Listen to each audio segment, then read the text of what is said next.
نعم يا أخواني في الله. وفائدة lagi, فائدة يا أخوان. Subhanallah, kita termasuk wajib menjelaskan masalah ini. Sama ya أخواني في الله. الجهل المركب مصيبة. جهل المركب مصيبة. Musibah ya akhwani fillah, orang yang tak tahu, dia tak tahu dia apa? Tak tahu. Anta buat jarh untuk muslimin, membahaya orang lain, anta fikir anta praktik agama. Itu yang paling bahaya. Sebab jahil kamu, an ma'siyah kamu, Allah tak buka mata kamu untuk kenal mana hak dan apa? Batin. Anta sambung terus menerus, anta buat ghaiban, membahaya muslimin, anta fikir anta jaga agama. Bukan, anta tak jaga agama, anta jaga diri sendiri, anta jaga hawa, bukan agama. Mafhum ya akhwani fillah? Jelas tak jelas? Naam ya akhwani fillah, taqullah mainan di agama sama nama agama, itu yang paling bahaya. Kalau anta mau jaga agama betul-betul dari orang yang mubtil, anta wajib tahu, anta jelas 100%. Yang anta cakap apaan untuk apa 100%. Tak ada rakuan, anta ada kualifikasi. An ilmu yang cukup, an tamyiz yang paling tinggi. Atau anta ikut ahlul ilm. Ahlul ilm yang besar, yang ada pengalaman dan ilmu sama tamyiz dan lain-lain. Naam. Tapi anta sendiri membahaya ikhwan kamu sini sana, anta cakap itu jarh wa ta'dil. Itu bukan jarh wa ta'dil, itu jarh wa tajrih. Bukan jarh wa ta'dil, itu jarh wa tajrih. La yajuz. Antum faham tak faham? Jelas tak jelas? Naam. Faedah ya ikhwan, saya akan kasih kamu faedah lagi. Faedah Syekh Al-Albani rahimahullah ta'ala. Faedah yang masyhur. Apa ya ikhwan billah? Satu kali ada orang yang datang jumpa Syekh Al-Albani. Sebelum sambung ya, bil qissah itu faedah manhajiyah, masalah manhajiyah. Syekh Al-Albani dalam perkataan itu bagi kaidah, subhanallah. Wallahi ya akhwan, siapa yang Allah manfaat dia sama kaidah itu, dapat khair yang besar. Orang itu bagian jumpa Syekh Al-Albani rahimahullah ta'ala, dia panas. Audio itu paling masyhur, dia panas. Kalau Syekh Al-Albani hari itu saya dengar anta cakap fulan ibnu fulan, Syekh fulan fulani syadid. Dia cakap Syekh fulan fulani syadid. Dia ingat. Saya tak mau ingat nama dia. Syekh fulan fulani syadid. Mana? Saya cari di buku dia sini tak ada. Syekh Al-Albani cakap, ya ini pelan-pelan tu. Dia panas, cakapan keras apa? Suara. Biasa Syekh Al-Albani kalau orang cakap sama itu macam dia, Syekh Al-Albani juga panas juga. Tapi di audio itu ajib, Syekh Al-Albani apa? Pelan-pelan, tapi dia tahan-tahan sampai akhir. Faqala Syekh Al-Albani, betul anta baca buku dia, buku ini. Maqala anta betul tak kenal syiddah dia dalam buku ini. Dia cakap na'am. Faqala Syekh Al-Albani, maksudnya anta ikut dia dalam manhaj itu, dalam cara itu yang salah. Faqala tak. Dia cakap macam mana anta tak? Kontradiksi.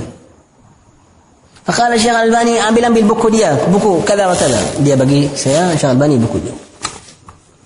Faqala Syekh Al-Albani, tengok perkataan akhuna itu. Dia cakap akhuna itu al-fadil. Fa Syekh Al-Albani baca perkataan orang ini, syekh ini. Semoga Allah bagi dia hidayah dan taufik. Faqala Syekh Al-Albani rahimahullah ta'ala, sekarang saya tanya kamu, itu apa? Orang itu cakap, ya betul itu salah, itu keras. Faqala Syekh Al-Albani, tengok itu satu tempat. Kalau saya ikut-ikutan kira, tak bisa habis. Antum faham tak faham? Tak bisa habis. Akhuna itu cara dia macam itu, syiddat terus menerus, sama ahlul haq atau sama ahlu apa? Al-batil. Lepas tu Syekh Al-Albani cakap rahimahullah ta'ala, tengok. Kita tahu al-haq sama ikhwan kita ini, an salah sama orang itu yang dia tolak perkataan dia. Tengok yang ikhwan kita, itu salah. Najus, zulm. Mafhum ya ikhwan billah? Itu sebab terus menerus. Siapa yang selamat dari lidah dia? Siapa? Tak ada. Walau saudara dia, walau santaringnya, walau ikhwan dia yang dia betul-betul muqallid untuk dia, tak ada. Ya, semua orang salafi, tapi itu hasilnya. Itu sebab tak fahaman betul ahadith yang jawami'ul kalim yang besar macam itu. Al-muslimuna man salima al-muslimun min lisanihi wa yadihi. Ya akhi, jangan campur antara jaga agama dan membahaya saudara kamu. Aina antum min qawli Allah ta'ala wa la yajrimannakum shana'anu qaumin ala alla ta'dilu i'dilu huwa aqrabu littaqwa. Itu ahlu dhulm. Macam mana ahlu salah, ahlu Islam? مفهوم يا أخوان؟ واضح أم لا؟ مفهوم؟ نعم. نحن نريد جرح وتعديل أهل العلم الأكفاء. نعم يا أخواني، منهم الشيخ الألباني رحمه الله تعالى. واضح؟ نعم. مفهوم يا أخواني في الله؟ واضح؟ نعم. هذا الحديث يتناول الجميع. semua termasuk dalam hadis ini. Orang yang baru belajar, orang yang akhir dalam belajaran, orang yang ustaz, orang yang syekh, syekhul Islam, imam masjid, semua wajib ikut hadis Rasulullah SAW ini. Itu hadis jami' lil jami', lil jami'. Antum faham tak faham? Jelas tak jelas?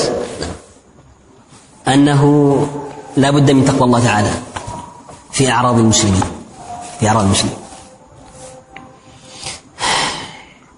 أنا أقصد يا أخواني في الحديث الأول لحديث بريرة في قوله الإسلام 67 شعبة.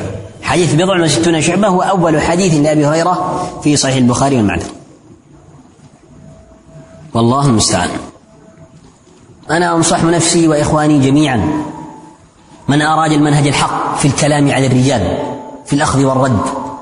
Siapa yang mau betul tamyiz yang betul antara yang sahih dalam jarh wa ta'dil, جرح أهل العلم وتعديل أهل العلم. وعلى رأسهم في هذا الوقت الشيخ الألباني رحمه الله تعالى. الشيخ الألباني ذا اللاين. مفهوم يا أخواني في الله؟ الشيخ الألباني والشيخ مقبل ذا اللاين رحمة الله تعالى. الذين جمعوا العلم والفقه والفتوى. سما جرح dan apa? تعديل. Tak bisa anta cakap saya takhasus di jarh wa ta'dil. Lepas tu fatwa kitabullah wa sunnah rasul wal ilm, anta tahu siapa jarh wa ta'dil. Tak bisa. Al-jarh wa ta'dil itu hasil dari ilmu yang anta belajar. Hasil dari berapa pengalaman di dakwah, berapa tahu dari kitabullah wa sunnah rasul, hafazan kamu dari sunnah rasulillah, fahaman kamu dari kitabullah ta'ala sebelum ini, perkataan as-salaf was sahaba. Itu semua hasilnya anta menjadi ada perbedaan antara jah dan antara hal manusia. Jah dan hasil. Ahlul fatwa hum ahlul jarh wa ta'dil. كالشيخ الباني والشيخ مقبل ومن إليهم من أهل العلم من أهل الحديث. مفهوم يا أخواني في الله؟ هذا الذي ينبغي. فإمام الجرح والتعديل هو إمام في ماذا؟ في حديث رسول الله صلى الله عليه وسلم، إمام في الدين. هذا منها. يذكرون أهل العلم الفروق بين معاملة من عرف عنه حب السلفية والسلف والدعوة إليها والنفاع عنها مع أنه وقع في خطأ. يذكرون منهم مثلا الحافظ بن حجر رحمه الله تعالى. مفهوم؟ مع من عرف عنه الطعن فيهم تارة والقبل منهم تارة، مثل محمد بن عمر الرازي. Biasa banyak ulama ya akhwan fillah ingat perbedaan antara ulama yang kita kenal macam mana dia cinta manhajus salaf dan salaf rahimahullah ta'ala, anjaga manhajus salaf, menyebar hadis Rasulullah macam Al-Hafidh bin Hajar. Dan orang lain yang buat kesalahan juga macam kalian bertanya dia buat kesalahan juga, tapi kita tahu dia banyak kali kontradiksi sama manhaj dan manhaj siapa? As-salaf. Macam mana Ahlus Sunnah muamalah ini beda dari muamalah ini, tak sama. Contoh untuk pertama Al-Hafidh bin Hajar, contoh untuk dua Muhammad bin Umar Razi dan As-Subaki bin Abdul Kafi dan lain-lain. Ahlus Sunnah dia maaf Al-Hafidh bin Hajar dalam banyak kesalahan, walau tak terima kesalahan dia, tapi dia maafan, ambil ilmu dari dia. Tapi dia mayoritas dia tak terima dari Ar-Razi dan orang lain yang macam itu. Kenapa? Sebab dasar dia beda, bangunan dia beda, sejarah dia beda, ahkam dia beda, tak sama. Walau ada tamasyur dalam dua-dua, tapi tak sama. Mafhum ya akhwani fillah? واضح؟ نعم. Untuk kita berbedaan antara saudara kita dan orang yang musuh agama kita atau manhaj kita atau sunnah kita atau jalan kita, itu beda. Untuk anda campur, tak tahu mana saudara kamu sama orang yang musuh sama kamu, maksudnya anda tak ada tamyiz, anda jahil paling jauh. Anda tak bisa menjadi dalam tempat itu buat hukuman untuk manusia sebab anda tak tahu perbedaan antara saudara kamu dan orang yang musuh sama kamu. Tak bisa. Paling apa? Beda. Tapi anda paling, tamyiz kamu paling kurang sampai campur tak tahu perbedaan antara dia. Ajib.